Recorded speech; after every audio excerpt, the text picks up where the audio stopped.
શું નામ ભાઈ તમારો? લીમસિંહ. લેમસિંહ. ગામ કયું? ગામ સરોરી. તકલીફ શું હતી? આ મોઢામાં ગાંઠ હતી. મોઢામાં ગાંઠ? હા. કઈ જગ્યા ગાંઠ હતી? આ મેં અંદર હતી સાહેબ. અંદર ગાંઠ હતી. હા. કેટલા વર્ષ જૂની? જૂની 5 વર્ષની હતી. 5 વર્ષ જૂની. હા. બરોબર. હા. કેટલા દવાખાના બદલ્યા? દવાખાના તે 4-5-100 દવાખાના બદલી. 100 દવાખાના દવા આગળ લીધી. હા. રૂપિયા ઘણા ખર્ચ કર્યા? ખર્ચો તો થઈ જાય છે, મટ્યું નહીં. અચ્છા, આપણે અહીંયા કેટલા મહિના દવા ખાધી? હા, 3 મહિના ખાધી. આપણે જિલ્લાની આયુર્વેદિકમાં હા. 3 મહિના દેશી દવા ખાધી. હા, દેશી દવા. હવે દવા બંધ કર્યાને કેટલા મહિના થઈ ગયા? 2-3 મહિના થઈ ગયા. 3 મહિના થઈ ગયા. હા, થઈ ગયા. દવા બંધ છે બિલકુલ? બિલકુલ બંધ. કોઈ દવા નથી ખાતા? ના ના ના કોઈ. બરોબર. હવે કેમ છે તમારે? અત્યારે બરોબર છે.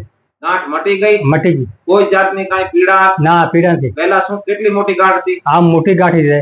ગુમડી જેવી? હવે આ ખાવાતું આમ મરસા લાગતા હતા. જમવામાં તકલીફ પડતી હતી. હવે કોઈ જાતની તકલીફ કાંઈ નહીં? ના, હવે કઈ જાતની પીડા?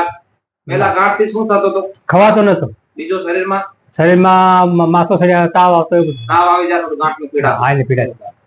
કાન દુખતા. લીમસિંહ. તાલીમ છે. ક્યાં મટ્યો તમને?